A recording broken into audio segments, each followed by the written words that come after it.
Hey, everybody. Kevin McNulty here for another episode of Grow Yourself from the Inside Out. Thank you so much for joining us. Like so many, when I was younger, I had no idea about what I could do or become. I could dream and I could imagine, but often I thought that, I just didn't have what it takes. I wasn't smart enough or bold enough or whatever the case might be. So I spent much of my younger years just wandering and looking around, paying attention to what other people were doing rather than going out and doing it myself. I just often admired people who seemed to be doing what they loved or who was doing something extraordinary. As I got older, I realized that sometimes you just have to go for it. You have to be bold, you have to try, and you have to do so without fear and failure. There are always things holding us back from accomplishing the things that we want, such as the fear of failure.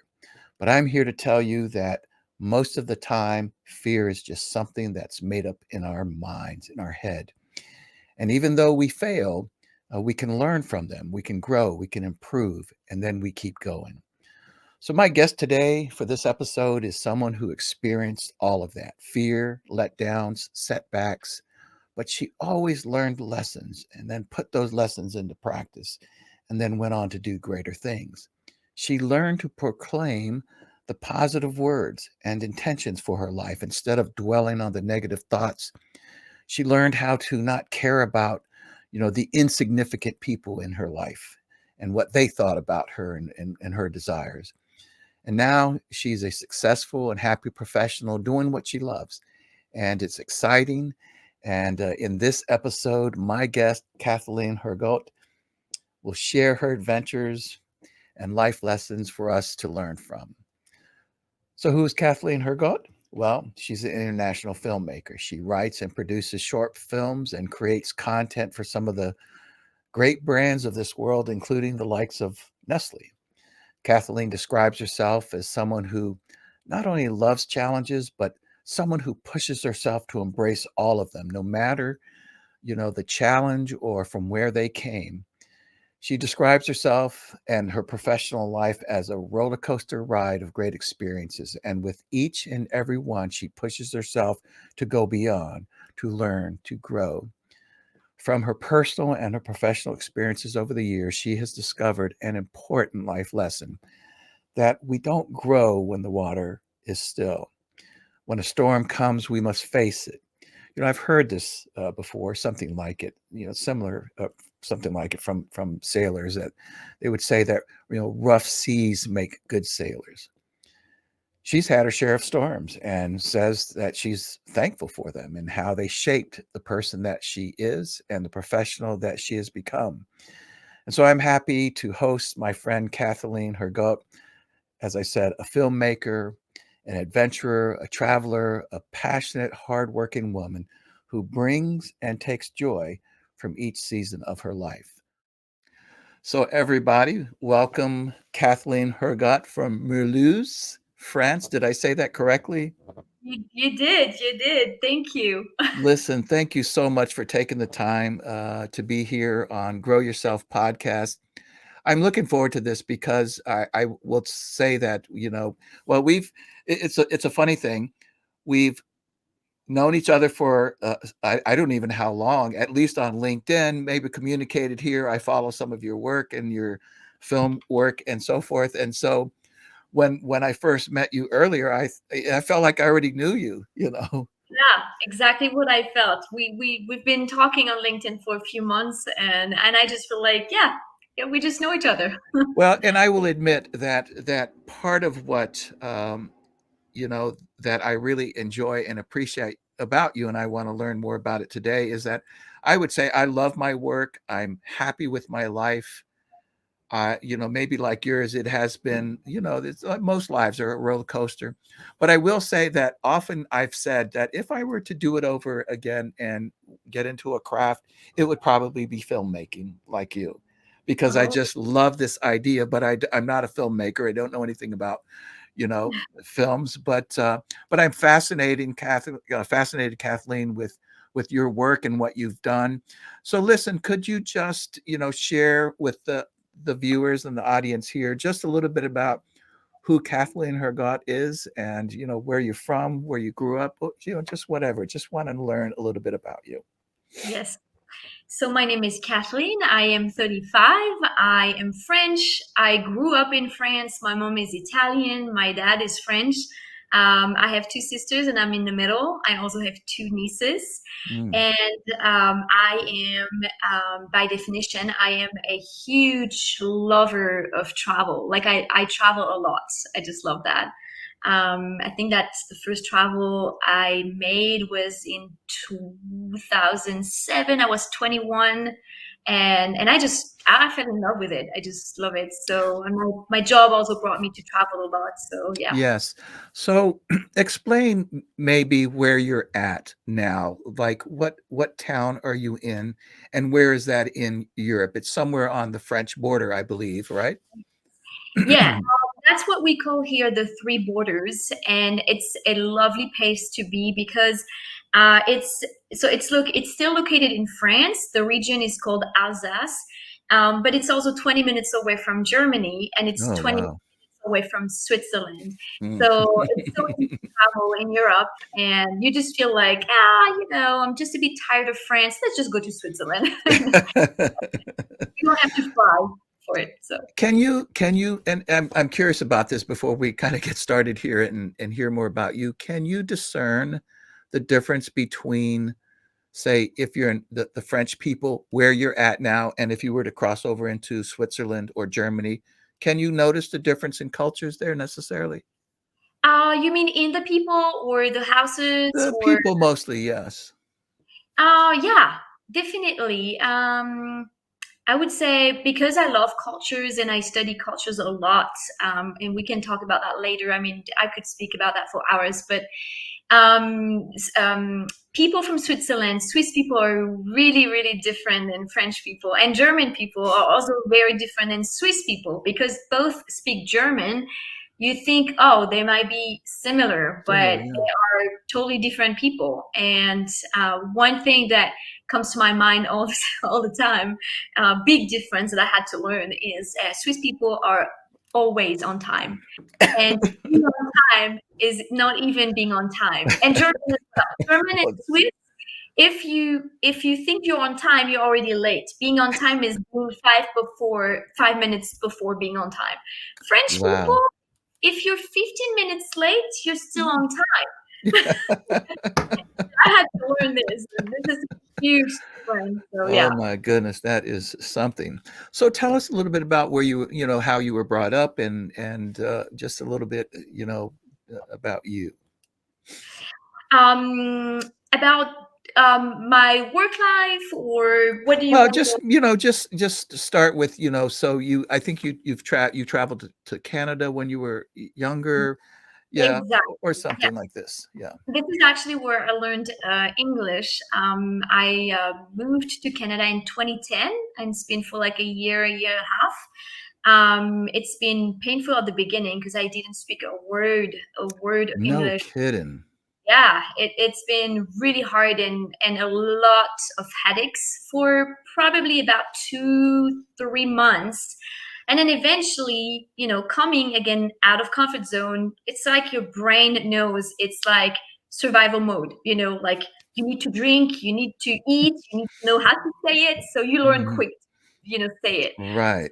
So your brain just switch and then you start to understand and yeah, so it's been an amazing experience. Well, 10 12 was it 10 years ago, 11 years ago. I mean, your English really is refined in my way of thinking. And, and that's not, English is not the easier language to learn. So I commend you really for your, what I would say is your mastery of English. And so then do you also speak Italian? Your mother's Italian? Yeah, I learned a bit of Italian at school, but I don't practice for so many years. So I Yeah. would say, if I had to be in the country, I would definitely catch up with the language, but Yeah. it's not the language I speak the most. I do speak a bit of German. My previous job brought me to Munich, so we had some meetings in German, and I had You to had to, yeah. understand. I learned at school, and I was really good at school. So I would say I there are words that just come back to, like right away. Yes. But I don't speak as well as I do with English. So Yes. Well, that's fantastic. So, yeah, so now tell us a little bit about, you're a filmmaker now, but tell us about your path to your journey to becoming a filmmaker. And and I mentioned earlier we're going to be talking about getting out of your comfort zone. And just as I've read your bio and just got to know you a little bit, you really kind of epitomize that. You've done a lot you know, in your life already, and you're only 35. And but you've not taken the normal path, and you're in a place right now that you really love what you do and your work. So just start us at the beginning. So you graduate from school and then go to college, and what? yeah, so what I do today is absolutely not what I've learned at school. It's Wow. totally not. So yeah, my path has been like you said, and like I said on LinkedIn, a roller coaster of emotions and changes. And when I studied, I had a plus a degree, so I think it's like the baccalaureate plus 2 years. And I've been working half time as a secretary. I was actually learning to be a director assistant in a company. And so part time I was working, part time I was studying. 2 years later, I got my graduation and I started working with my dad. So we had a business together. But the issue is we hit the crisis in 2009, and so we Mm, the business. It hasn't been easy because we didn't have to close it in a normal way. We had, open invoices that we couldn't pay. And so wow. I don't know how it works in the United States, but in France, if you still have some due, you can't just close normally. Then you have to go Okay. through, we say a liquidation. I don't know if we say that in America. I mean, there's a bankruptcy process, Chapter 11, that goes through all that. Yeah. And it's just not easy to go through because you have to go to court, and then you have judges in front of you. And I was 23 at the time, so Wow. such a hard time to experience. But eventually, I just, it's also when you go through time like this that you feel like, okay, I need some change. There's something that needs to change. And that's when also I was like, I would like to do something else. Like I would love to find a new job. And I remember thinking that while listening a Christian radio, because I'm Christian. I loved to listen to Christian radio in the morning. And that's when it just came. I was like, oh, I would like to be a radio host. That's what I would like to do. And No kidding. yeah, and I had no idea how. I didn't go through a school for it. So, Yes. Kathleen, let me back up here for just a second. So, I want to try to get into your thinking here. So you went to basically to college, and you got a degree there, but you said it sounds like maybe in administration and secretarial type work. But so when you went to go get that college, and is that what you were thinking, that you would become a secretary, or is that what was in your mind? Yeah, it was in my mind because now thinking about it, I just realized how unprepared we are when we are 18. You know, that people or parents and teachers ask you, Mhm. what do you want to do? What do you want to be? Well, guess what? At the age of 18, how do you want to know what you want to be? And do you know all those jobs? I mean, today with internet, probably much more than, 12, 15 years ago. Um, but at the time, I just didn't know what I wanted to be. Eventually, I wanted to be a psychologist, and I thought, oh, I could, do this and be going at the university. But then I was so sensitive emotionally. I could cry with people, and I was like, I'm not going to be a good psychologist if I can't distance with people. Interesting. Yes. And that's when I was like, what do I want to do? And I just had no clue. And what seemed to be the best path, probably not the best, but the easiest, I would say, was just doing this. And that's how I ended up doing accounting and stuff. Not Wow. really knowing if I was called to do that, but that's what I've done. And Wow, that's amazing, and I'm sure it serves you now. And so then you began to close your business with your father, and you were listening to a Christian radio show, and it just dawned on you. You just went, "Oh, wow, I want to do that." yeah, and the next step was, how can I really do it? Like, how could I end up on this radio? And that's when, you always have to start low and not have huge expectation. You have to learn. So I went to the radio, because this radio was the headquarter was actually based in Mulhouse, in my city. And so Mm. I went there and I said, hi, I would love to learn. Can I volunteer? And Wait, you just showed up there and said, I just said, hi, I really want to "Yeah, volunteer, and what can I do? And to volunteer, first, what you have to do is you have to do some voice testing. They need to make sure that your voice, is smooth yeah, and works with the audience, because it's still a radio that wasn't a very young radio. So I would say the range mm, of people were like between probably 30 to 55, 60. And I did have a pitchy voice. I had probably a pitchier voice than that.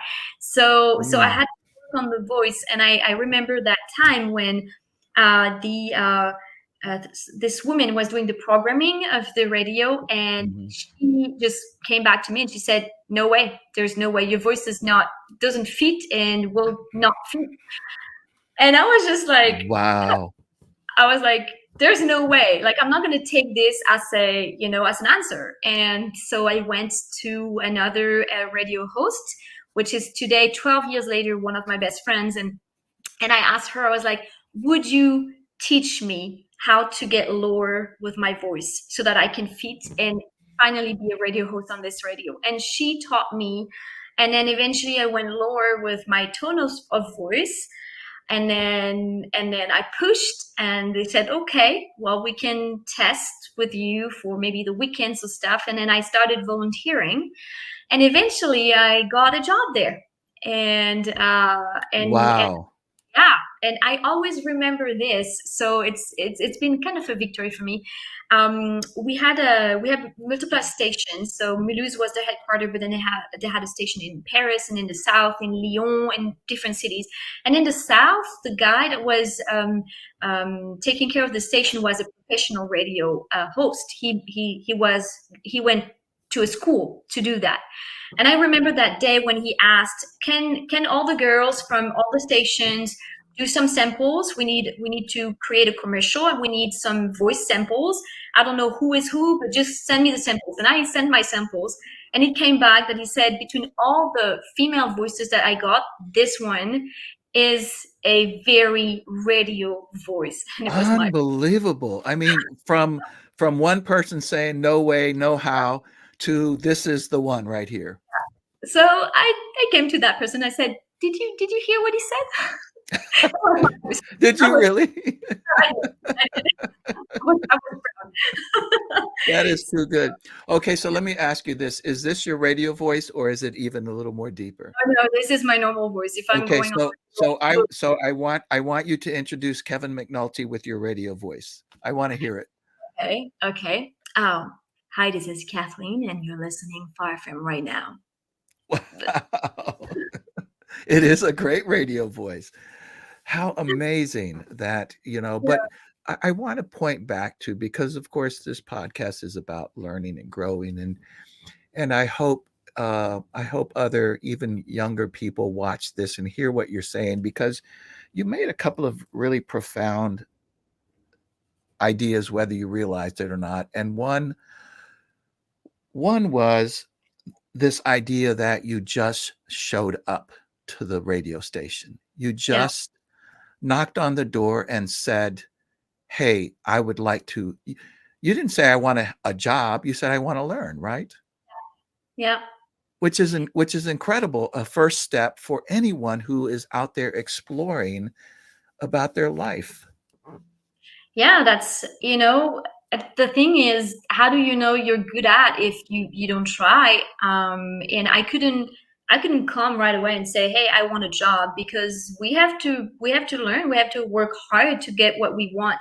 And one of my motto, my whole life has been, if you don't ask, you don't get. So Hmm. the worst you can get is a no, and the best you get is a yes. And so why not asking? It's so hard, Well, and I've done. no, that's fantastic. And what you just said goes to the second thing that I noticed that you said, and that was when this woman said that no, no way, you immediately rejected this idea. I mean, it almost takes some boldness to Yeah. talk to a person who's, let's say she's been in radio for a while, right? She should know what a radio voice is. And she said, no way, no how. And you said, nope, I don't accept that. Yeah. And that's a Yeah, lesson. it is. And it's not always easy to do. I totally Mhm. understand. I've been a teenager and I wasn't this way. I was very shy. Mm. I didn't want to make any waves. And so I totally understand how hard it is to be a teenager and especially in the world today. But what I've learned, if I had to go all over again, I would definitely, my old self would definitely tell my teenager self, go for it. Just try. It's not, you're not going to die. And shame is not going to kill you, you know. You already, sometimes I feel like, when you fall or something in front of people, why is it so shameful? It all depends how you take it. And if you stand up again and you're like, ta-da, then it works much better than if you just feel ashamed. But it's hard when you're a teenager. But yeah, you Yes. must go for it. And But this is why, again, whether it's a teenager or someone in college or a younger professional in their early 20s or mid 20s, I think to your point is that somehow um, we, I don't know where exactly it all comes from. We know that most of it is nurturing, that we've learned to have this ego, and mm, that if you fail or if you fall, if you do something that sounds silly or stupid or something like this, or in your case, if somebody said, no way, you do not have a radio voice, forget it, go learn how to be a secretary or something like this, that it would crush people. It would crush their spirit. And you're saying, no. because the thing is, at that moment, what I didn't want her to hold my future. Like, I didn't want Wow. her to be the one who decides for me. Like, as a Christian, I really believe that the Lord is calling us to do things. And there are things that as a human being I would love to do, but it is not my calling. But then the Mm, only one who would tell me this is God. If God tells me, no, Kathleen, this is definitely not where I want you to go, then okay, fine. But people, and especially her, because she had always. I mean, I'm not here to judge or anything, but you no, you always find around you some people who always have something to say because they're jealous or because they don't want you to succeed or whatever. And it's how I felt, and so I was like, she is not a mother who cares or a sister or a best friend. She's just someone, and she's very interesting. someone who will hold my future. Very So interesting. That she doesn't have, one, she doesn't know you, but two, to your point here, this is not, you know, this is not a person that you necessarily need to take advice from because, and again, we're not judging her, but she doesn't necessarily have your best interest at heart.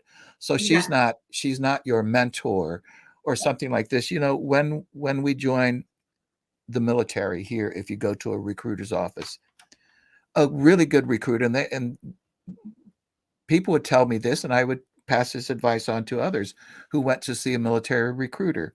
But a good recruiter would say, so we want you to join into the Air Force or the Army or whatever it is. Here's everything, the benefits, and here's what you can do. And of course, they're trying to attract you in, but and it's an important decision to make, because Yeah. It will change the trajectory of your life. Yeah. But a good recruiter will say, listen, now you have all this information. Now go talk to your parents, or go talk to whomever loves you, or who will look out for your best interest. Talk to them and Yeah. hear from them. And this is sort of your point here, is that this person wasn't. I do believe that some people will never end up on the right path that is made for them, because on that path they listen to whoever and whatever advice. And not Mm, all advice are necessarily wrong and bad to take, but also not all the advice are right to take. You have a lot of people that have dreams or got something in their heart from the Lord.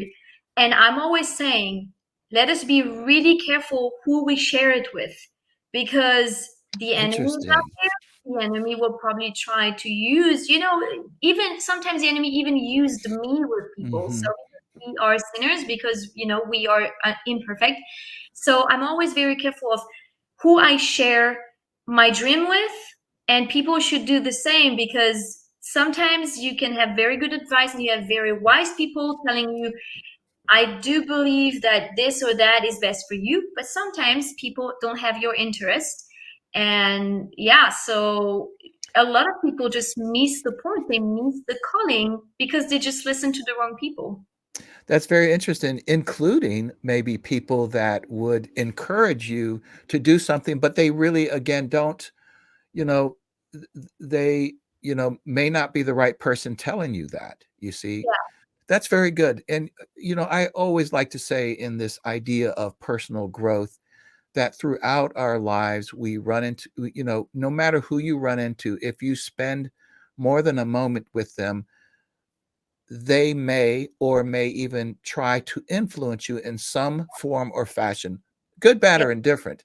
And that we have to always, even at my juncture in life, I have to be careful about who I ask advice from, or who I listen to, whether it's, I mean, doesn't matter what the topic is, but certainly those that are more important to my career or my livelihood or whatever the case might be.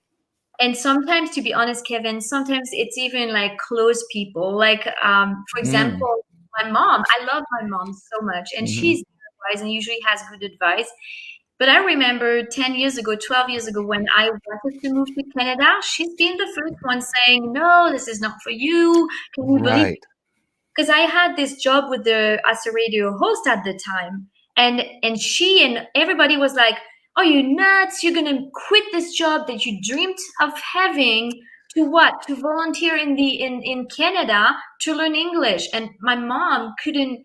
She just had this very wrong advice, and I just stopped her and I said, "Mom, I love you, but I feel that I'm called to go there." And Wow. period. And until 10 days before I moved, she couldn't believe I would do it. Well, eventually you will hear with, when I will tell you later, eventually you will hear that my mom and I, we had a very, very, very strong connection. Also, probably because of the way I'm born. So my mom got it's called listeriosis, which is a sickness that you get in unpasteurized cheese. Oh, And, my. it's not bad for the mom, but when she's pregnant, it's very, very bad for the, I for the, see. for the child. And so I was clinically dead when I came out. So they provoked the due date, and I was already not breathing anymore. And so I guess that the way I'm born really just um, brought such a bound with my mom. And I I think that see. me leaving and going to Canada and potentially meeting someone and moving there forever Right. was something that she could not bear. And now thinking about it, because I've been going through a therapy to understand all of this, but Sure. knowing this now, I can see it was a love, but wrong love, like misplaced love. Yes, well, no, that's so well said, that yes, she did it out of love, but maybe was operating also out of fear. Fear Yeah. for you, and yes, your parent or your friends or your colleagues can love you, and they want the best for you, but there's still that mechanism, that thought of fear. This is what you should do. It's safer. it's more yeah, secure, you yeah, see. yeah. Very interesting. It was out of love. I mean, she did Sure. it really because she loves me. But at the end, when I see this great, amazing experience I had, and today being able to speak English and to do what I do with so many countries in the world because I do speak English, I'm so grateful. I listened to God Wow. and I had peace. I just knew, and it's weird because I had to quit a job, but I just knew this is where I had to go at that Yes. time. I'm going to So ask you about that, about hearing God later on. So, okay, so you went into to radio, and what kind of work were you doing there in radio? Was it talk or music or? yeah, talk. So I was a radio Hmm. host. So basically, I was doing a bridge between two songs. We sometimes had some interviews, so we were interviewing Very people. interesting. I had my show. I think my show was from 10 to 12 every day, and then I was also working on the Saturdays and sometimes Sundays, doing the weather. I was doing the agenda, all those things. Yeah, my voice Yes. was everywhere on the on the radio. Wow, man, that's fantastic. So then what? Um, so then that's when I decided to quit and move to Canada for a year. I've been working with kids. Like, trust me, this is not my job. I love kids, but not as a job. But but why did I pick this job? Very simple. I needed to learn English, and kids are the best teachers. How interesting. How Yeah. interesting. I would have never thought about it. Oh, So you oh, didn't go there in radio, you went there and to work with kids, yeah. but for the So purpose of learning English. yeah, so this is what we call this is a Mennonite program that I learned through my church, and it's called Mennonite Service Adventure. And so basically, Hmm. it's you give 1 year of your life volunteering, and in exchange you have accommodation, lodging, and food. But you do this for the Lord. And I just felt like, well, if I want to learn English, I need something where it's easy, where people can repeat without feeling bothered. And I thought Mm. kids is the best. And that's also because, so I went to Winnipeg, it's in Manitoba, and they also had a small French community. So every weekend Mm. I also volunteered on the radio there. I also knocked on the door and I said, hey, I'm a radio host, do you need my help? And so it pretty much is the two things that I've done, and I've learned Wow. with it's amazing. They have so much patience. They just don't care of repeating the words. And it was like basic words like, what is it? A spoon? Okay, spoon. Spoon. What is that? A fork? Fork. Fork. Fork. Fork. Yeah. Wow. Yeah. So you spent a year there. How well did you do in terms of learning English, over that year's period of time? Because you said you started with No, barely, right? nothing. Like Wow. literally nothing. I think that the two phrases or words that I learned when before going there was I'm lost. Please can you help me? And the thing is, it's good to learn this, but when you don't understand how they help you, it doesn't help. And this happened I the very see. very first day. I ended up so I came back from work, and it's funny because to go back to my house, the bus is going on one road, but then coming back it's going on a parallel road. And I was like, I don't recognize the city yet. I don't know. And I Oh, was wow. on, and I was lost. And the bus driver just saw my face, and I was just like, I'm lost. Can you help? And then he tried to explain, and I was like, me not speak English. Wow. And he actually helped me with hands, and then he got me on the bus all around, and then brought me back to the station. And when I said Langside Street, and then that's when he waved to me, and then he said, here, you out. And that Oh, that's so yeah. wow. So when, now what we learned before I lived in Germany for many years, they just one of the first things I was taught was ein Bier bitte, you know. So maybe in France it would be something about a wine though. Or Um, baguettes. but yes, Baguette. a baguette. Yes, that's right. Exactly right. Okay, so you did a year then in Canada, and so then what? And so I came back from Canada, and the experience was amazing. I loved English. It's funny because since I'm a kid, I wanted to learn English, and I remember that I really wanted, but I just never got the opportunity. So we were living in a city where at the time my first language was German at school, and I wanted English as a second language, but we were living in a city that the school in the city was not really a good school, and Mm. my mom and my dad wanted me in another school, and it was out of my district. And so to I end up see. in school, the condition was that I had to take Italian as a second language because my mom Ah, was Italian. And so I was like, okay, I'm okay to do this, but then I want to learn English as a third language. And eventually it just never happened because in France, people will learn English as a second language, but not as a third one. And so 10 days before I started school, I knew I had English as a third language, but then the teacher called and said, wow.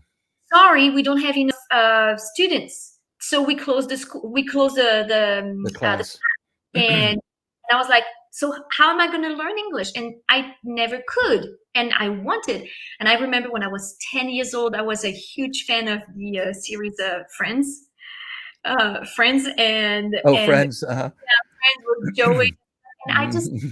knew they were in French. I knew that we had a dubbing, and I was just like, I want to learn English so much, and then never did. And so when I came back from Canada, I loved it so much. I was like, there's no way I'm going to lose it because French people don't speak a lot of English. They Mhm. don't make this effort, and so I was like, I need to find a job where I can improve my English, exchange. I remember I said, God, I want a job where I can speak English and bonus if I can travel. And Mm. I found this job like a few weeks later.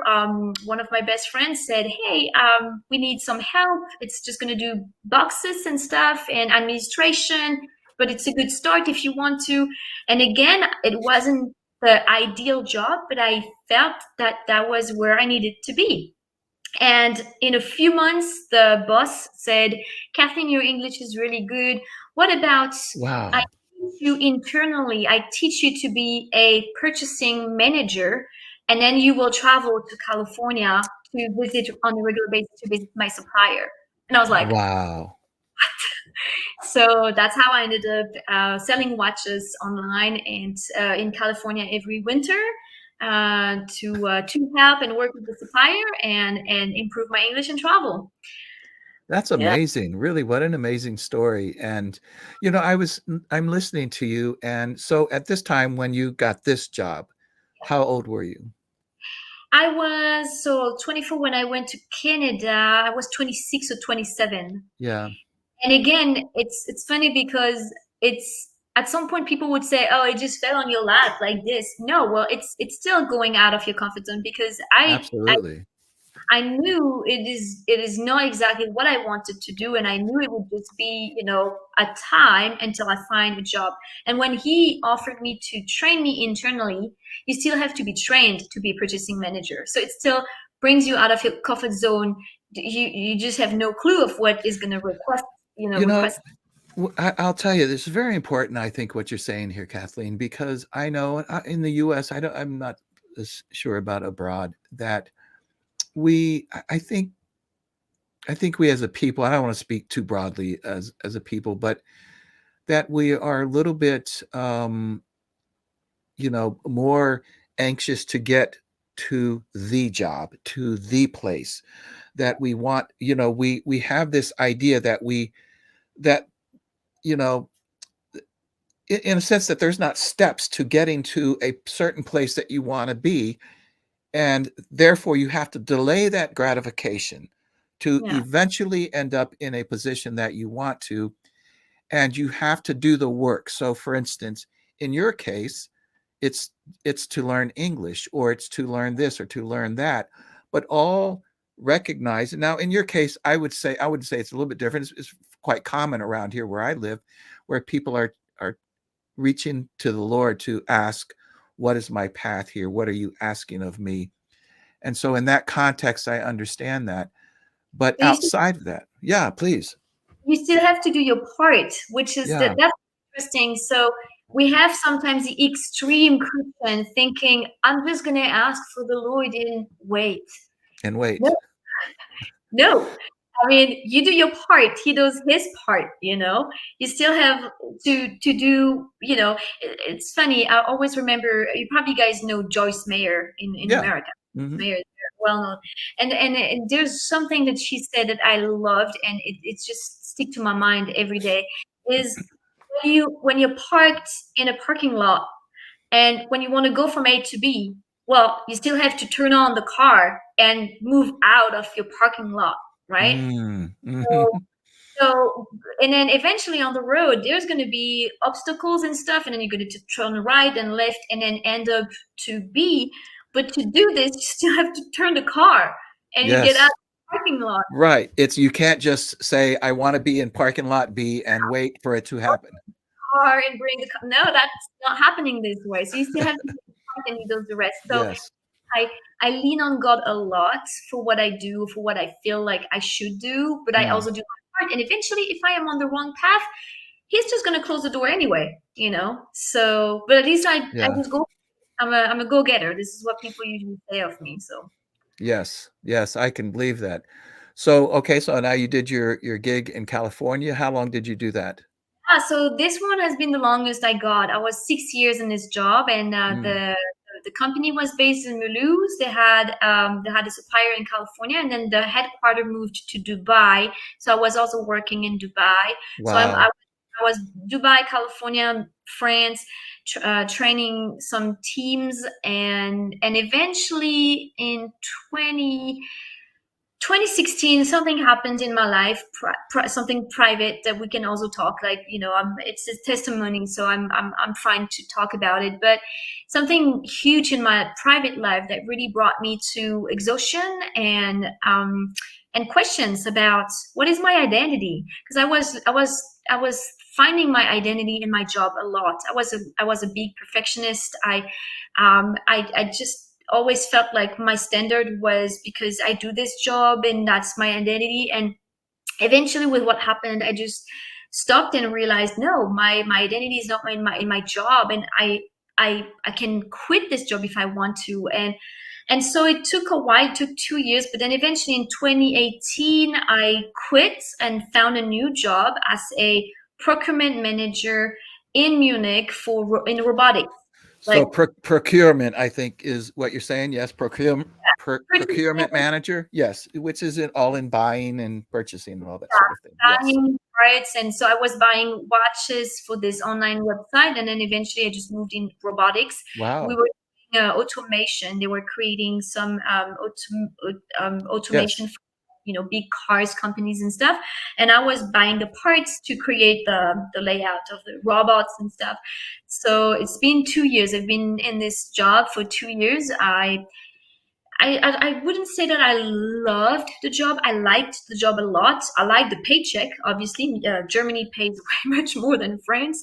So, and I also managed to have this salary. So I just enjoyed it.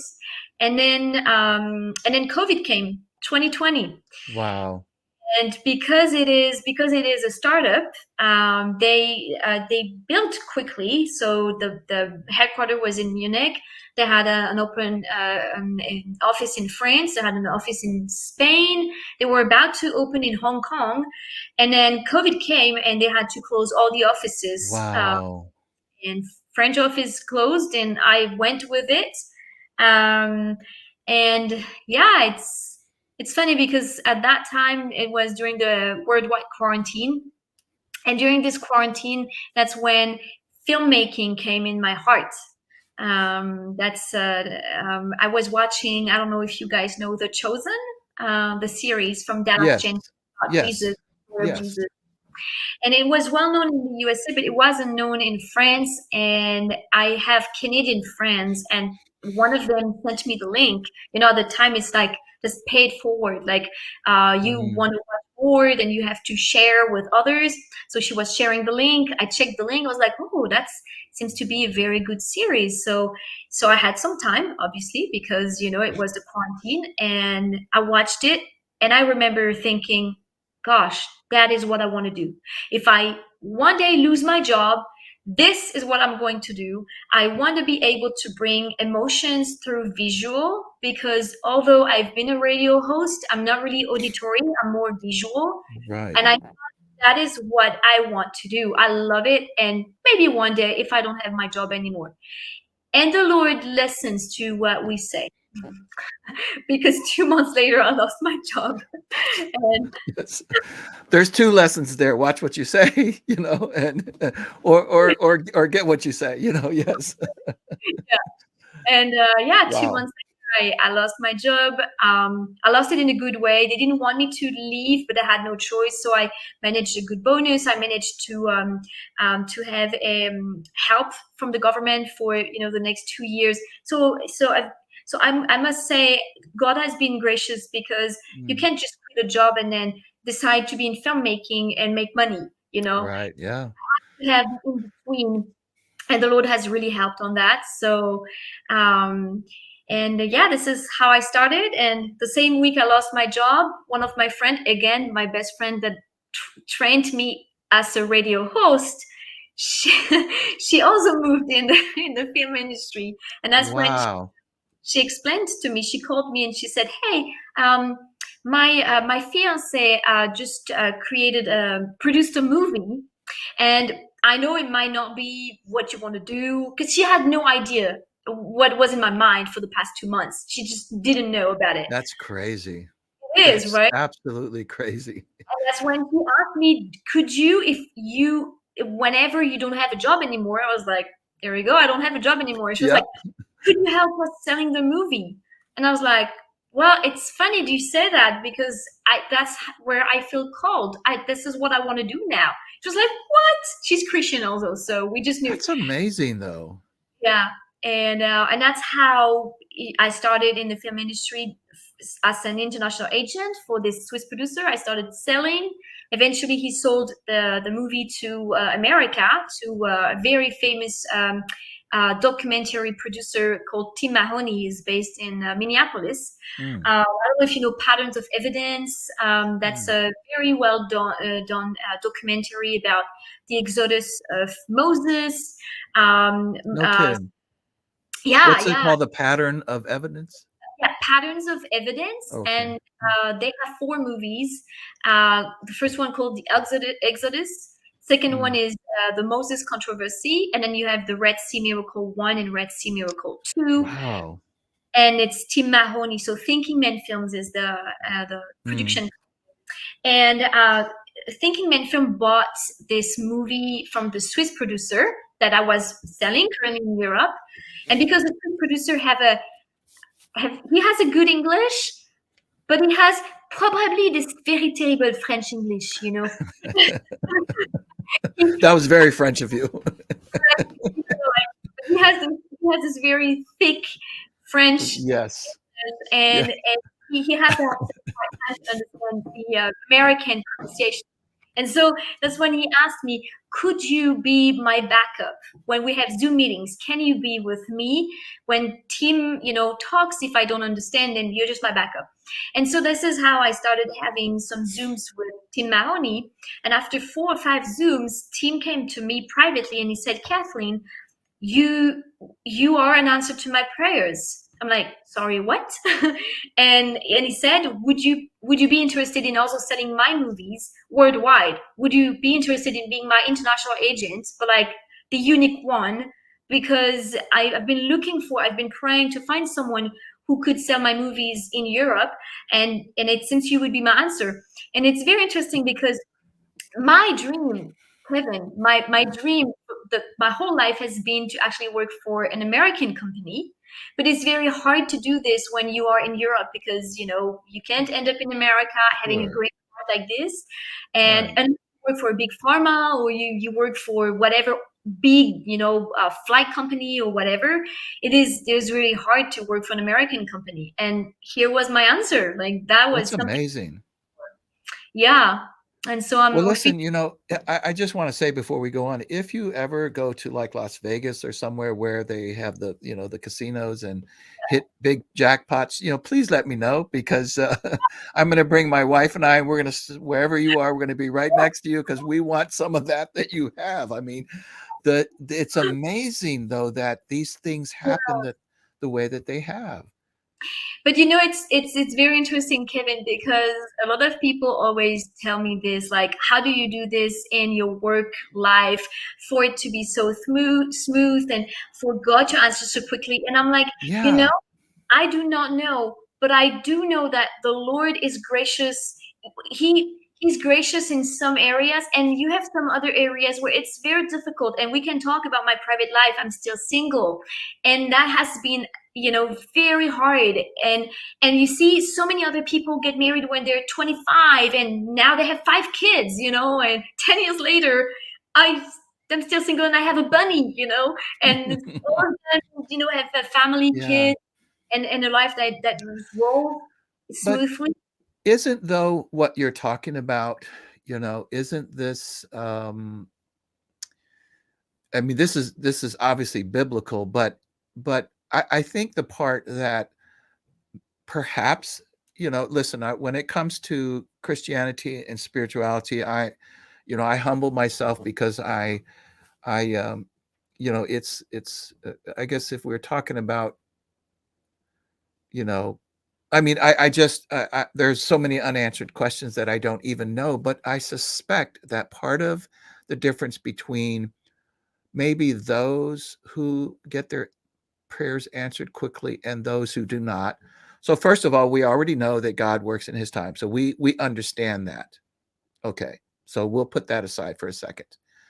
But there's also this notion that, remember when Jesus, was he in Nazareth or something, wherever he was, and he was walking and the lady touched, right, his robe, Yeah, and he didn't turn around and say, "Here, I'm healing you."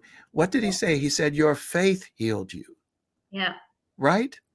True. And so isn't this part of the idea that, I can honestly say that as a Christian, sometimes I pray for things and I pray and I pray and I'm like, God, well, what's up? I mean, why Yeah, haven't you answered my prayers? yeah, But perhaps it's because I'm not allowing my faith to drive that. In other words, I ask, I put my request, and then yeah, I let it go. I forget about it.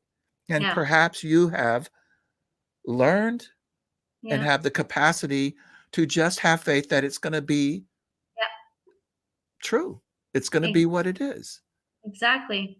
Yeah, and I'm it asking. I'm not telling anybody anything. I'm asking you. yeah, no. This is um for we walk by faith and not by sight. And it's something that you can't just say, you need to leave Mm, it. And so that's why I always, when people ask me about my job, and that I can just quickly get, things, and the Lord answers so quickly. I'm like, yeah, he does in my job, but it is not the same in my private life, and mm. it requires faith. Yes. I When you stretch my really need it. Yes. yeah, I really do stretch my faith. And even, let's be honest, even in my job, I always have faith that, I will have another contract, because I have help from the government until probably, I think, October 1st. And then after that, I'm just, out there, and I still need to get money, and I need to get contracts to be able to pay this place. And I'm Mhm. single. I don't have my husband who is a backup, and Mhm. it requires a faith. And of course, people would say, yeah, but you get answers so quickly. Yeah, in my job again. Mm. But there are some areas in my life where I've been praying and praying and praying, and Very nothing happens. interesting. And God is sometimes silent and sometimes he's not, but it's still not the right time. And I had to learn I had to learn two things. Very interesting. I had a lot of people that had this, um not, it wasn't wise at all, but this lack of wisdom to tell me, When I got this, situation in 2016, and my heart was broken. And some people told me, Kathleen, maybe this is because the Lord wants you single. Ever tell that to someone who has a broken heart and doesn't feel called? Wow. Yes, I see what you're saying. Yes. And I'm like, I had to learn those two things. I had to learn to trust that if the Lord brought in my heart the desire to be a wife and Lord willing a mother, this is because He brought it in my heart. As I can say, as much as singleness is not wrong, marriage is not wrong, but I mean, it all depends on what you're called for. And I just know I'm Mm, not called to be single. And so that's the first thing I had to learn. I had interesting. to say no and to refuse those words, because we speak about words of life or words of Mm, death. For me, that was words of death, because I potentially could welcome them and just trust it and feel inadequate because I know I'm not called to be single, but then believe this lie, you know? wow. Yes. So I had to Yes. learn, I see take, what you're saying. Say again. yeah, I had to learn, take by faith that what you have in your heart, it's placed here because God placed it, and on time, on Very interesting. time, He will answer. And then comes the second thing I had to learn is I had to learn to let go. I had to learn to live in this season of singleness, enjoy this season of singleness, being able to go to the Maldives in 15 days, being able to go in the United States in April without asking permission to anybody. This is amazing, Singleness is Mhm. great. But I had to decide, no, that is a season, and I would let no one tell me that that's going to be my life. But then God has His timing, and I also have to accept, with humility, that it Yes. is timing. Yes, that's very wise. And I see exactly what you're saying because you're right. Some, if they are maybe too vulnerable, too not trusting of themselves or their faith, that someone who you may perceive as wise comes along and said, "Listen, Kathleen, maybe God just does want you to be single." And Yeah. but you know better because of what you said, what you believe God planted in your heart, and you're having faith in that. I love that. I don't know that I've heard people speak about that idea.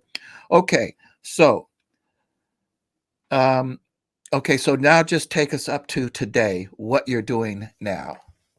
Today, I'm a filmmaker. So when I felt called in this industry, it's like I always say, you don't improvise yourself a doctor. Like you can't just be a doctor and I decided to be a doctor. No, you need to learn. And it's the same with filmmaking. You need to learn. So what happened is that when I lost my job, the same week my friend calls me, and on the selling part, I knew I had potential and I had open doors. I still wanted to bring emotion through visual, which means I had to learn to be a filmmaker. And that very week, I said, Lord, I need to do a filmmaking school. I really need to, but I would love it to be a Christian filmmaking school. And if it's not too expensive and online, because it's going to be hard for me to be in Paris or anywhere else during Mhm. season to do, a filmmaking school. And well, again, the Lord was really clear. And this is why I believe it's not like, oh, the Lord, he's a waiter and He just gives you whatever you want. No. If if you are on His path and you are clearly where He wants you to be, then He opens doors.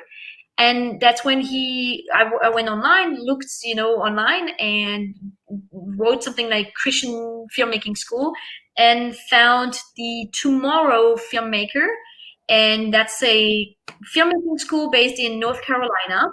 And the director of that school is working with if you know the Kendricks brothers, they created War Room, Facing the Giants, all those big Christian movies. So he's a very, very good director of filmmaking school. And the very week I found it, they offered 60% off. So that very week, they were offering 1 week 60% off. And I was like, okay, Remember me, Las Vegas. Remember. Okay. whenever I'm coming, listen. And so Wow. just for the sake of the price, I'm just going to click and register. And because I'm also very my temper is usually commitment. if like I'm not going to commit right away. I'm thinking about it, thinking, but when I'm decided, then I'm committed. And so I bought this masterclass filmmaking school, and I was committed to do it, and I have probably 25% to finish. Like I'm done with 75% of the school, and that taught me everything. It taught me acting, it taught me the lights, camera, how it works, and how to create a demo reel, and how Wow. to create a video, slow motion, and it goes through all the process. And that has been a huge help because I'm very I like to learn by myself. Like I'm always going on YouTube, and I love to understand things and then do it. But also when you have a class, when you have a school that really teaches you perfectly step by step, this is even better.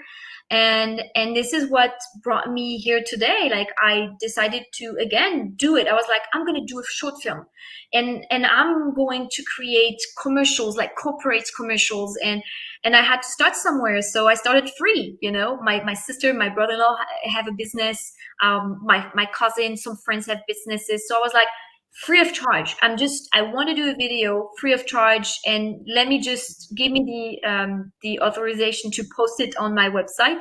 And then from there, I just started, and then I got contracts, and people saw my job, my work. And today I'm working with a huge company based in Switzerland.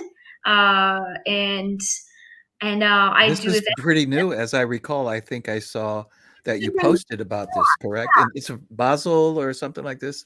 they are It was located in the French Swiss part, okay. and I guess I can say it because the brand manager won't be mad at me. But the brand is Nestlé. You probably guys know the brand Mhm. Nestlé, and they do have brands in the brand, and that's a Lebanese brand type of food that they want people to get to know more in Switzerland.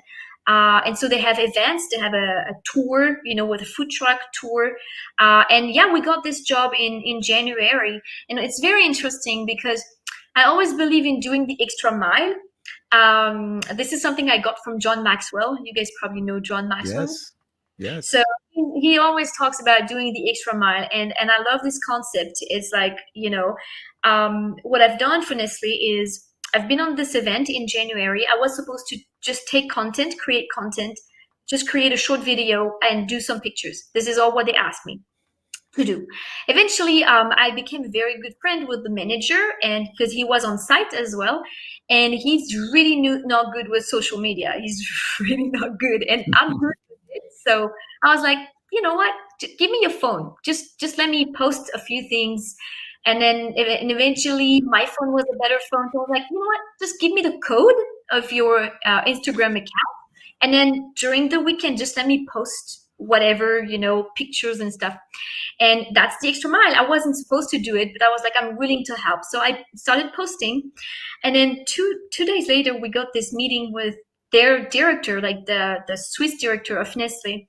And what he said, I was just really, really surprised and very happy about it. He just said, you went beyond our expectation. Like what you've done was beyond what we expected. And because of Wow. that, would you like to take care of our social media? Like we do a contract. Wow.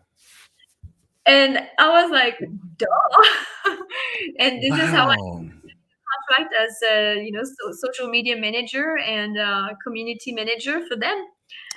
So, yep. So that's so fantastic. And of course, as you continue in that, you will learn more, and then that will contribute more to your work and the business that you're going to do. I'm going to, at the end of this, just for the viewers to listen to, going to run maybe a short clip of some of your work at the end of this interview so that they can see a little bit of your work. And Okay. Definitely. that's fantastic. Wow. So, that's really incredible, Kathleen. So, if you would like to, mention what you were talking about, this difficult time that you went through. In 2016. Um, yeah, in 2016, you said it was, Yeah. and what came out of that. Time flies. Yeah. So in 2016, 2015, I met someone, and we got engaged in 2016. and he's American, and so getting engaged, we were supposed to get married in July 2016, and it was pretty obvious. We had a business at the time in America, so it was pretty obvious that I was about to move to America. Mm. Um, and what happened is, I think he didn't really realize what it includes to bring a French girl to America, because I'm not American and I can't work. Like it was about, visa and green card. Like, Mm. so the issue was, if I'm going to America, he had to work for both until I potentially get my green card. Sure. And I don't know why in the process he just didn't think about it. But then eventually what happened is that the more we were going toward the wedding that was supposed to happen in France, the more he freaked out. And what we say is, Wow. he got cold feet, and he just canceled everything 3 weeks before the big day. And Wow. Goodness gracious. I still can't believe it when I think about it. But yeah, 3 weeks before the big day, he just over a FaceTime, because he was in the USA. I can laugh about it right now, but I've been extremely, extremely broken in 2016. I mean, the wedding was supposed to happen in France and everything, and I was preparing everything myself because I was in France, so it was easier for me to prepare everything. And Sure. of course, I had more friends than he had coming from the States. Of course. So I basically had to call everybody and explain the situation, which I had no explanation. He just cut out, Wow. decided. It was really, really hard. And so July 2016 has been probably the worst months of my entire life. I lost 10 kilos in 2 weeks. I don't know, it's probably 20 pounds, 22 Wow. pounds in 2 weeks. In 2 weeks. My Yeah. goodness gracious. And eventually, what really helped me, of course, besides my relationship with friends, was also to get into sports. So I started CrossFit, and I just knew that, if I wanted to improve in CrossFit, I had to eat, because I just stopped eating. And went into a therapy, because that's the thing. It's very funny. He stopped and he canceled everything. But at some point, I had two choices. I had to victimize myself. I could victimize myself and think that everything is his fault and I'm the poor, in the story. Or I had to really think deeper and think, okay, well, this happened for a reason, and maybe I have my part, and I probably played my part, because in a relationship where two people, it's not always black or white. It's Right. always, when there's something happening, we also have to take responsibility. So I had to kind of back up and think, okay, what do I do with this right now? I'm here, I'm heartbroken, and what do I do? And that's when I decided. I was like, okay, if I have to learn about myself and I have to heal from something, I can't do it alone, and I need to do a therapy. And by God's grace, we had in my city a couple that are Christians, and they do group therapy, and it's been amazing. It's a 6 months therapy. It's called Hope Alive.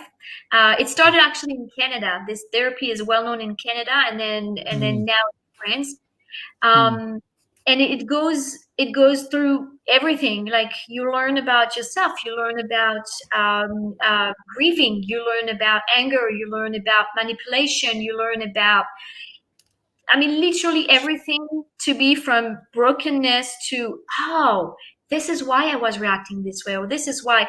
And from being broken because of a canceled wedding, I just learned, how to reconnect with my parents. I learned that actually my mom had a emotional bound over me because of, all that happened. And Mm. born.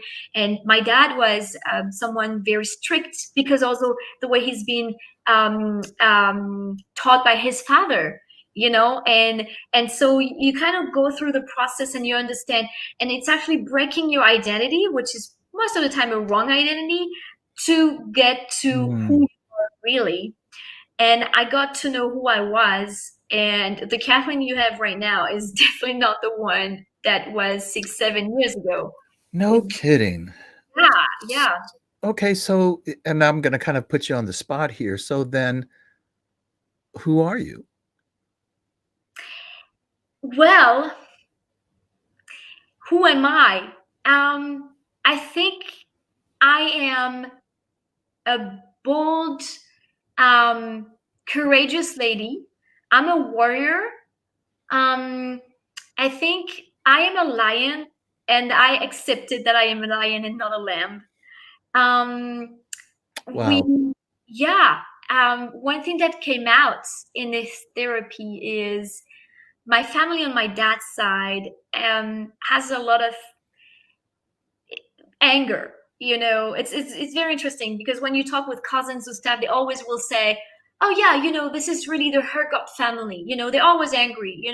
This is," and it's the more they say that, the more it's like you take it as your personality, like being angry. Oh, this is You because just assume, yeah, that's who you are. Yeah. you just I assume think we all do that. Yeah.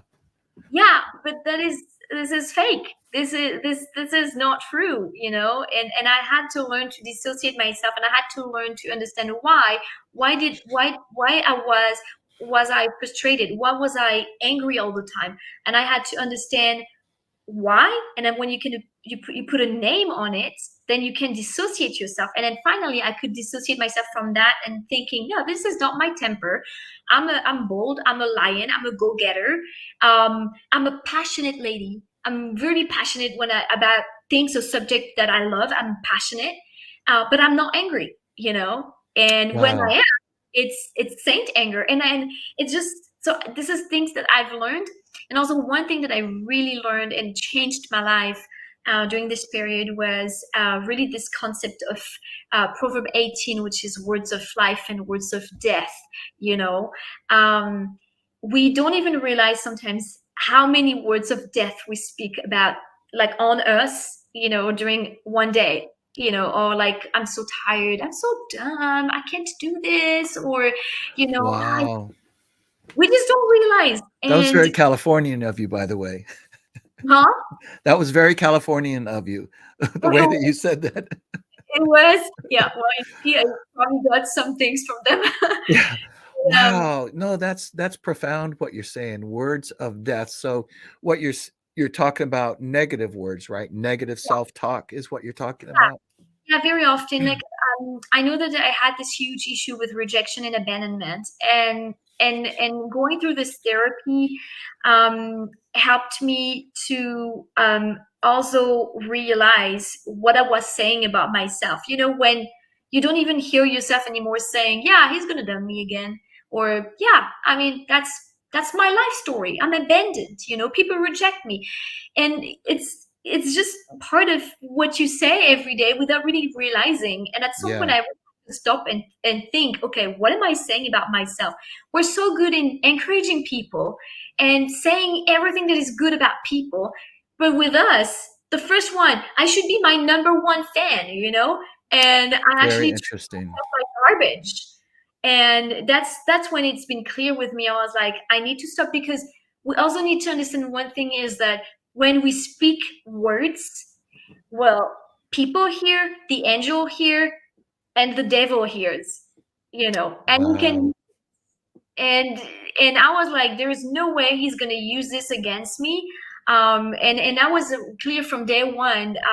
2 days after the breakup, I was crying in my room. I was in tears. My parents were working. I was back in my parents' place, and I remember, as clear as you speak to me now, I could hear Satan telling me, that is your life. That's going to be your life all the time. You will be rejected. You're not loved. Wow. And if God loved you, he would not allow this to happen to you. And I could hear him like I can hear you now. And I was, Wow. there's no way. There's no way. And that's when I stood up in my room and I shouted and I said, "You listen to me. Every single blessings you stole from me, I'm gonna get them back one by one. And you thought you would kill me? What you woke up is a warrior." and I am going to get back on track. And that's why my company is called Lochem Film Production. Lochem in Hebrew means warrior, soldier. And that's what I am today. This is me. I'm a soldier for the Lord. Wow. I ask I ask that question all the time because in my workshops I'm going through this whole idea of of helping people understand the input from into their lives, their all the external inputs that they get, be there. Well, I start the question off, even in a workshop, if you're sitting there, I might see you and and say, Kathleen, I have two questions for you. And I really want you to mostly answer the second question. So the question is, who are you and why do you see the world the way that you do? And so, of course, what I'm getting at is asking people who they believe they are and and and what do they believe about the world, about what they see. And then I take them through this process of Mhm. asking them for something specific to tell me about who you are and why you see the world. And so I've heard you say many things already when you talked about your father who was a Mennonite and your experience with your mother, then your Mm. experience going to Canada. I mean, you, just through this entire interview, you've been telling me who you are or why you see the world the way that you do, you Yeah, see. And yeah, then I talk about it, it creates this mind's culture, this culture in your mind that directs you. So yeah, even to your point where you may not say something, you might not say I'm a loser, but you believe it, yeah. you see. True. And so then this of course it contributes, it influences how you behave, and then how you behave of course influences the results that you get in life. So I've asked this question hundreds of times to people, and I've never heard an answer like you, what you Mm. just said, that where you ended up with it, especially, I'm a warrior, Yeah, I'm a warrior for the Lord. yeah. I mean, that's profound.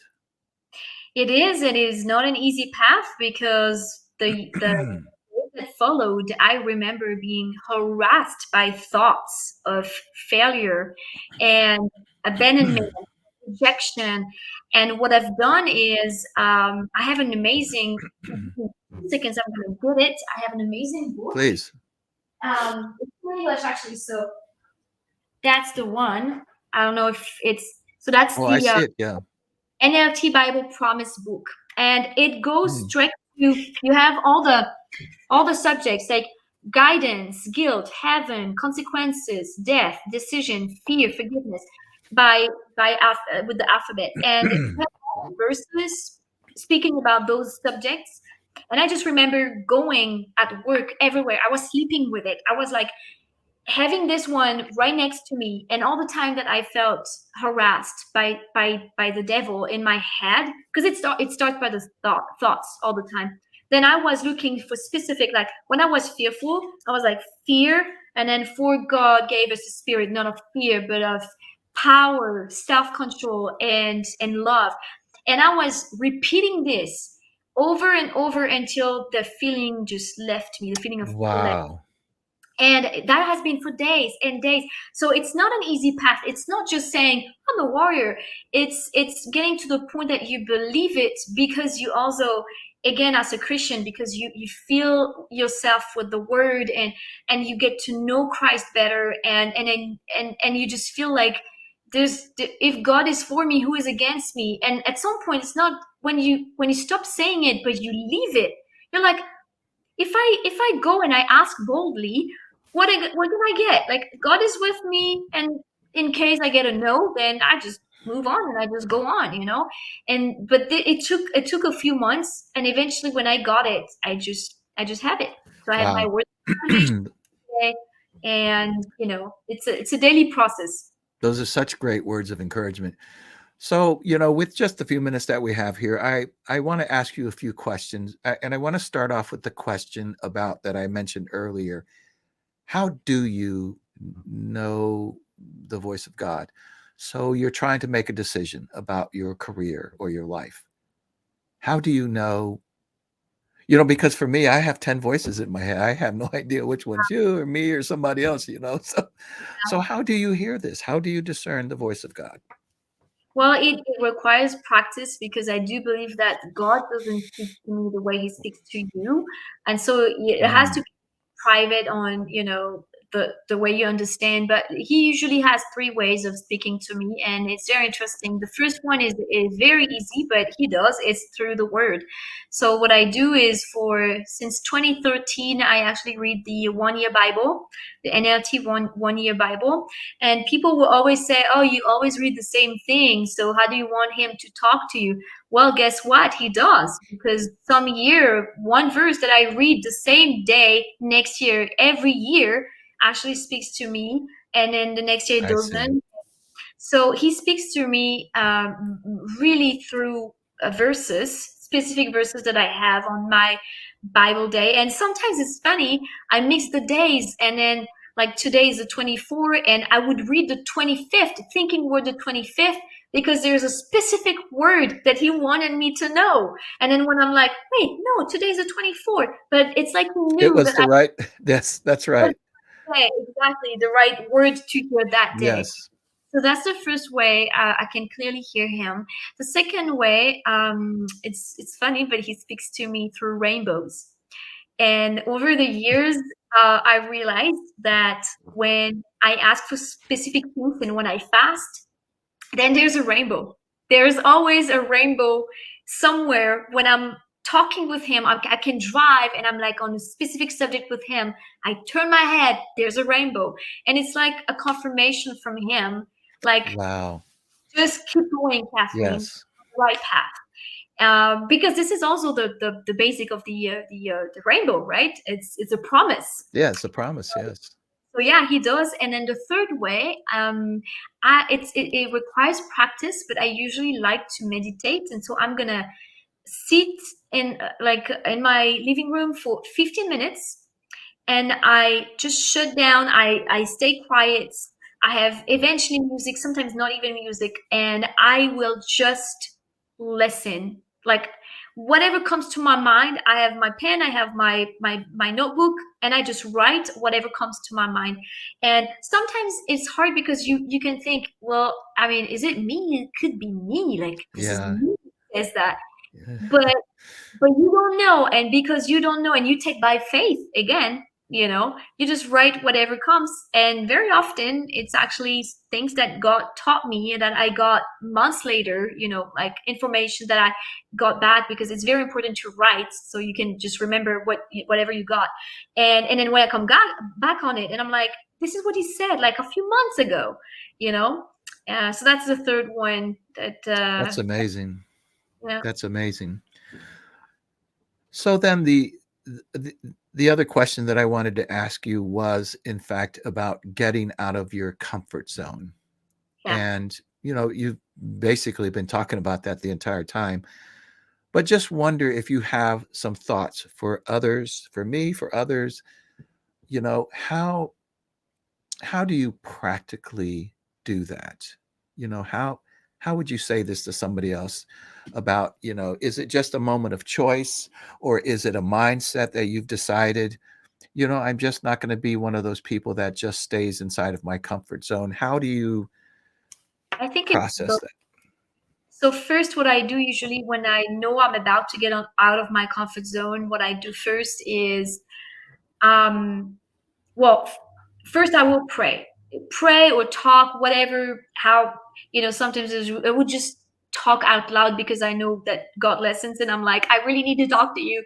So what I'm doing first is I pray. Then, um, what I do is, I would have words of life over my life about the subject. So if I know that I have to go and ask something to a producer, I'll be like, that's my job. I'm good at my job. I know what I'm doing. I'm improving every single day, and they're gonna love my ideas. And I have good ideas, and that good ideas that serve the Lord. And so I would even look at myself in the mirror, and I would keep on proclaiming those words Very for interesting.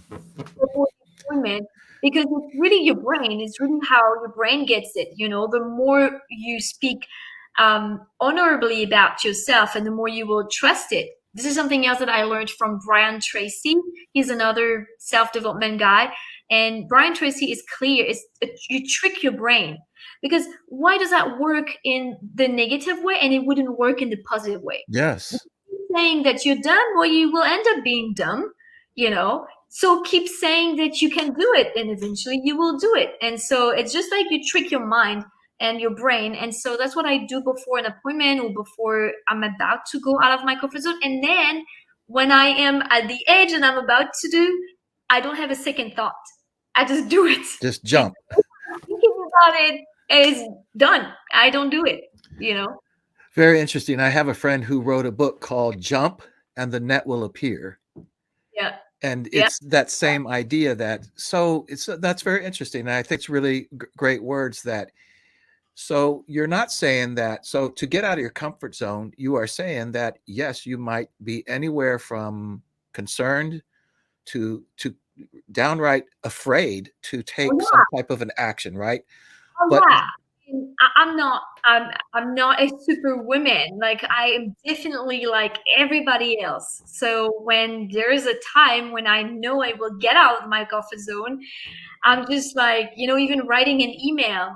For example, last year, I've never been a producer assistant on a film set, on a film shooting set, and I was like, I want to try again. I was like, this is going to be volunteering, but I still had to write the email. I still had to write to and the director the email, and and I was just like, I can do it. And you have this, click send, and you're just like, I can send it, and then eventually I just send it because send. yeah, send, and that's it. But yeah, no, fear is coming and a lot of thoughts, but you have to pass through that, and eventually you just have to go on, because if you have a second thought, you're never going to do it. That's right. And I think those are really wise words. And they really resonate with me, because even in my life story, I did learn also as a younger person that, that maybe wasn't always equipped to do this or that or the other, but it was something that I really wanted to do. And I would just, close my eyes and go, jump. Yeah. And what I learned, and even though maybe I was honestly, maybe even devastated with fear, Yeah. but my passion for what I wanted to do brought me to the edge. And then I just had to say, okay, now just jump and trust like a cat. Trust that you will land on your feet. And that the more that I did that, Kathleen, what I, oftentimes the fear would still be there about whatever I was attempting to do, but I realized that I would land on my feet. And the more I did that, the more I realized, I don't know exactly how I'm going to do this, but I'm going to take the leap. And This is you build the confidence that way, because you realize exactly. you can do it. You will force yourself to do it. You have no choice. It's the idea of jumping in a swimming pool. You don't know how to swim, but you figure out how to survive. It's really this idea about fake it till you make it. Fake it till you make it. There's some reality behind that. Yeah, and you have, at some point, you're not good in everything, and at some point you have to Yes. fake it till you make Yes. it. And eventually you see it works, and then it builds your confidence, like you said, and it's a virtual cycle. The more confidence you have, and the more easily do it, and on Yes. and on. And Yes. yeah, Yes. definitely. I just believe in that so much, and really, I like to encourage people, not to make dumb, uneducated, crazy risks, but to understand that if there's something you really want in life, that you perhaps like yourself, you may not be fully prepared, but you walk up to the radio station, you knock on the door, and you say, listen, I'm interested in learning about this. Will you help me? And so many people will just say, yes, come in.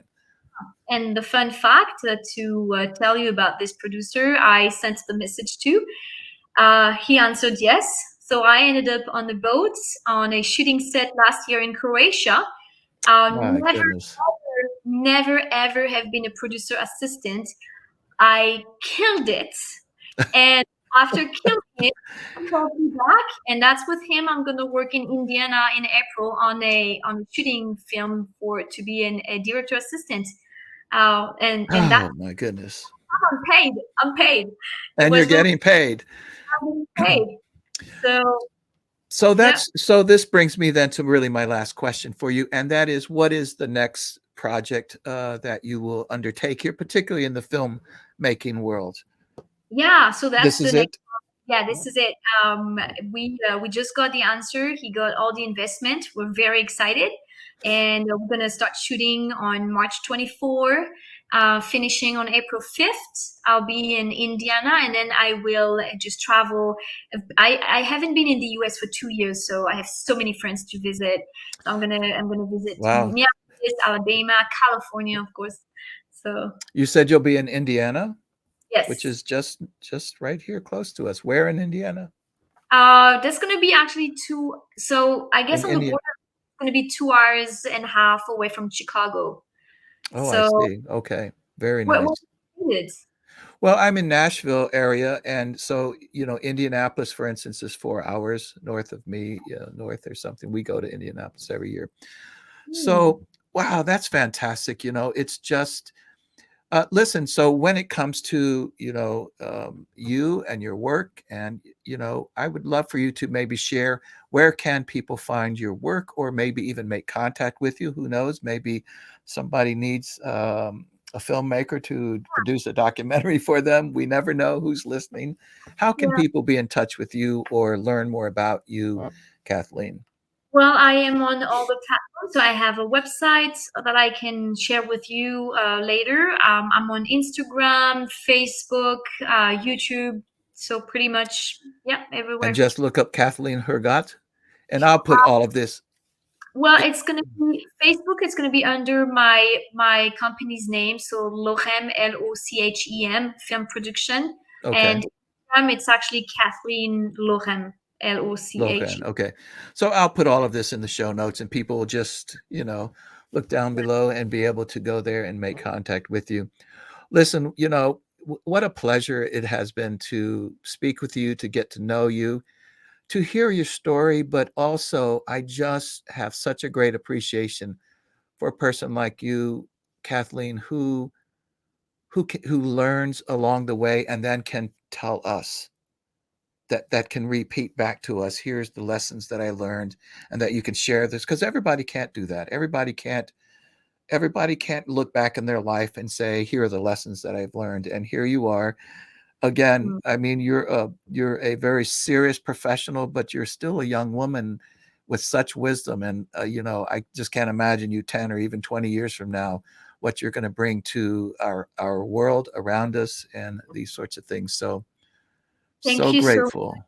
Yeah, no, I give God all the glory. Honestly, when I see where I started and where I am right now, and I'm just in the middle of my life. No, honestly, I'm so glad I have Him in my life, and I would not be the one that I am today without Him. So all the glory to God, and thank That's you so. the No, the pleasure is completely mine, and that's just a beautiful way to end this. So, listen, I'll look forward to staying in touch, and please at least let me know when you're in the U.S. and we Yeah, can maybe catch up or something, even if it's just by phone or something like this. But yeah, you definitely. know, Yeah, my pleasure. Yeah, Kathleen, thank you again so much, and I'm gonna show this little clip here before we sign out. But thank you again, and God bless you.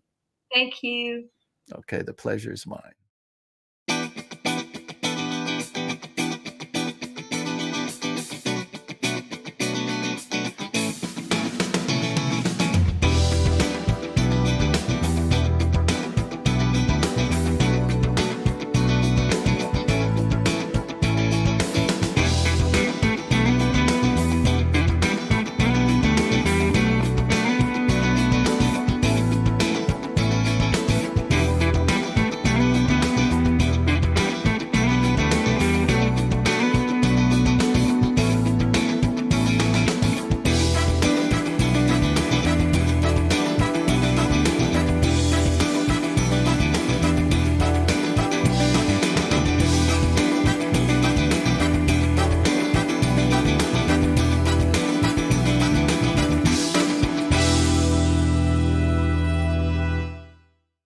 Hey, everybody.